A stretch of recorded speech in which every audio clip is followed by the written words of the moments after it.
Hello guys, welcome to all in competitive education centres online classes. और आज हम लोग बात करने वाले हैं अब तक की सबसे बड़ी न्यूज़ के बारे में, जो है cabinet approves setting up in of national recruitment agency to conduct common eligibility test. Government ने अब अप्रूवल दे दिया है नेशनल रिक्रूटमेंट एजेंसी को। यह जो नेशनल रिक्रूटमेंट एजेंसी है, इसका प्रावधान हमारे 2020 के फरवरी 2020 में जो बजट प्रस्तुत हुआ था उसमें किया गया था to conduct common eligibility test. विभिन्न एजेंसियों जैसे रेलवे, एसएससी और आईबीपीएस जो बैंक्स के एग्जाम्स कंडक्ट कराती है, उनके द्वारा जो स्क्रीनिंग टेस्ट होता है यानी टीआर 1 का जो टेस्ट होता है वह अलग अलग कंडक्ट कराया जाता था। लेकिन अब इन सब के लिए एक कॉमन एलिजिबिलिटी टेस्ट की बात की जा रही है। तो नेशनल रिक्रूटमेंट एजेंसी और कॉमन एलिजिबिलिटी टेस्ट के बारे में हम लोग डिस्कस करेंगे कि इससे क्या प्रॉफिट हमको होने वाला है as a student point of view. ठीक है, तो बात करें तो सबसे पहले देखते हैं जो अभी प्रेजेंट का सिचुएशन है। तो उसमें जो गवर्नमेंट जॉब सीकर्स यानी जो स्टूडेंट्स हैं, उनको अलग अलग एजेंसियों द्वारा जब एग्ज़ाम कंडक्ट कराया जाता है, मल्टीपल एग्जाम्स कंडक्ट कराया जाता है, तो उन सभी में अपीयर होना पड़ता है अभी प्रेजेंट के सिचुएशन में। ठीक है, candidates pay repetitive fees travel great distance to recruitment centre several times a year. और एक साल में जब ऐसे अलग अलग एग्जाम्स अलग अलग एजेंसियों द्वारा कराए जाते हैं तो कैंडिडेट्स को रिपीटेटिव फीस देने पड़ते हैं, यानी हर एग्ज़ाम के लिए सेपरेट सेपरेट फीस भी लगता है।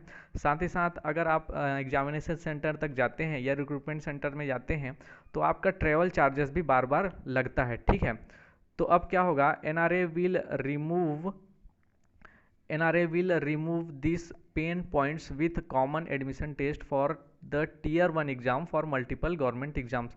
अब जो अलग अलग गवर्नमेंट एग्जाम्स जो कंडक्ट कराए जाएंगे इन एजेंसियों के द्वारा, तो अब national recruitment agency will remove this pain. अब आपके इन दुखों को दूर कर देगी जो नेशनल रिक्रूटमेंट एजेंसी है।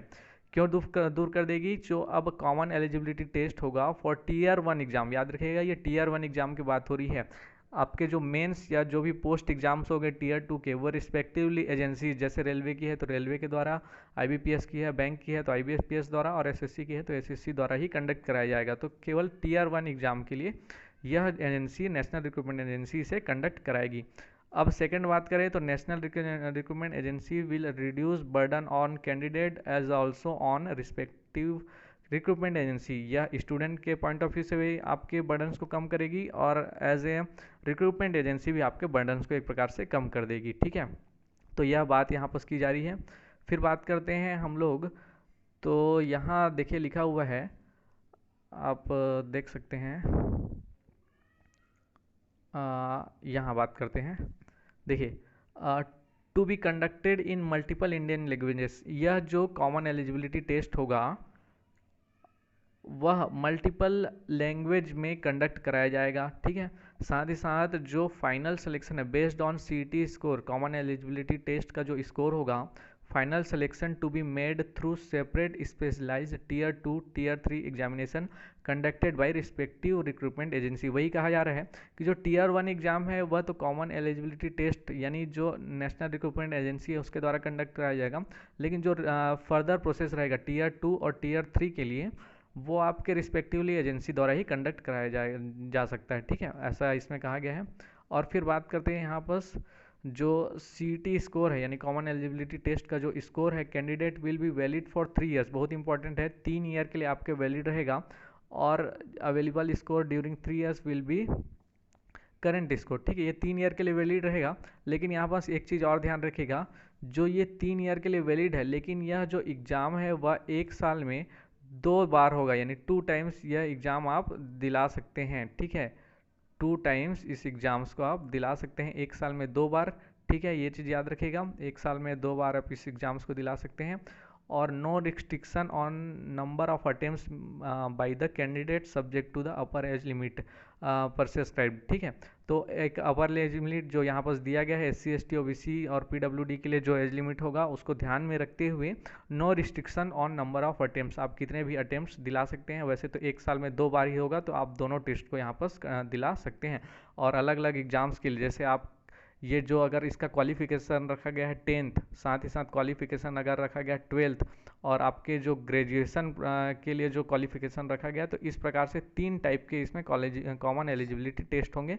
तीनों अलग अलग पैटर्न पर रहेंगे, ठीक है। यानी ग्रेजुएशन वाले इसमें दिला सकते हैं, 10th वाले इसमें और 12th वाले इसमें, लेकिन ग्रेजुएशन वाला इन दोनों टेस्ट को भी दिला सकता है, ठीक है। तो यहाँ पर यह चीज़ याद रखिएगा। फिर नेक्स्ट लास्ट में बात करते हैं हम लोग, इससे हमको प्रॉफिट क्या होने वाला है, तो reduced time taken in selection process. इससे जो सिलेक्शन प्रोसेस है, अब देखिए 6-6 महीने के ड्यूरेशन में ये कॉमन एलिजिबिलिटी टेस्ट होगा, तो जो हमारा प्रोसेस है एग्जामिनेशंस का वो थोड़ा इजीली होने वाला है और विद टाइम होने वाला है, ठीक है यहाँ पर। और दूसरा बात करें तो जो हमारे mitigates hardships for candidates from appearing in multiple exams of multiple agency with similar eligibility condition। अब similar eligibility condition जैसे 10th के लिए, 12th के लिए और जो आपके ग्रेजुएशन लेवल के लिए है, तो अलग अलग एजेंसियों द्वारा तीनों लेवल के एग्जाम्स होते थे, तो अब उसको एक कॉमन एलिजिबिलिटी टेस्ट द्वारा कंडक्ट कराया जाएगा और यह भी आपके कष्टों को दूर कर देगा। ऐसा कहा जा रहा है कि इस प्रकार से जो आपकी जो व्यवस्था की गई है उससे आपके बर्डन से कम होंगे, ठीक है। तो common eligibility test to be conduct at over 1000 centres, every district will have at least 1 exam centres including the 117 यानी 117 एस्पिरेशनल डिस्ट्रिक्ट्स।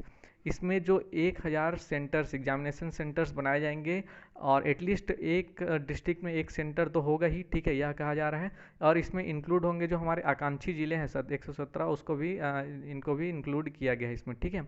और साथ ही साथ यहाँ पर better access to rural under privilege candidates and womens, यहाँ पर जो रूरल एरिया में है रहने वाले हैं, अंडर प्रिविलेज कैंडिडेट्स हैं और वुमेन है, उनको इस पे आसानी होगी, ठीक है। तो यह यहाँ पर कहा जा रहा है। तो ये अगर मैं इन शॉर्ट कहूँ तो हम लोगों ने ये समझना है यहाँ पर कि जो आपका नेशनल रिक्रूटमेंट एजेंसी है NRA, ये एक टेस्ट कंडक्ट कराएगी, कॉमन एलिजिबिलिटी टेस्ट, ठीक है। कॉमन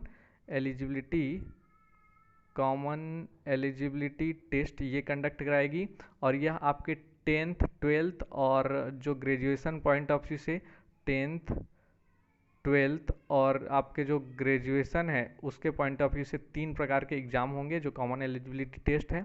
और यह एक साल में याद रखिएगा, एक साल में यह 2 बार एग्ज़ाम होगा, एक साल में 2 बार एग्ज़ाम होगा। और आप इसमें जो ये 10th 12th ग्रेजुएशन है इसमें अनलिमिटेड हर एग्ज़ाम में बैठ सकते हैं।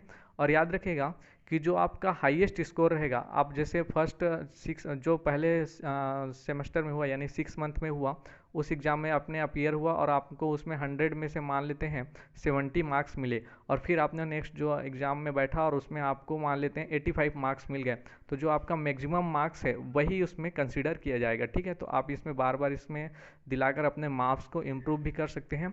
तो ये था कॉमन एलिजिबिलिटी टेस्ट के बारे में। और अभी फ़िलहाल बात करें तो इसमें SSC, ठीक है, SSC रेलवे और जो बैंकिंग के लिए IBPS है, ठीक है, SSC रेलवे और जो IBPS है IBPS अभी तीन एजेंसियों को रखा गया है, ठीक है। SSC रेलवे और IBPS इन 3 एजेंसियों को ही रखा गया है, लेकिन फ्यूचर में देखें तो इसमें और भी एजेंसियां इसमें इंक्लूड हो सकती हैं, तो ये चीज़ याद रखेगा। और आगे और कोई अपडेट आएगा जैसे सिलेबस से रिलेटेड तो हम लोग इसमें डिस्कस करेंगे। तो जो भी सिलेबस से रिलेटेड आपके अपडेट आता है और अगर इसमें कोई अपडेशन आता है, वैसे तो इसको सेटअप होने में 1 से 2 साल लग जाएंगे, तो इसके बारे में हम और डिस्कस कर लेंगे। तब तक के लिए thank you, thanks for watching.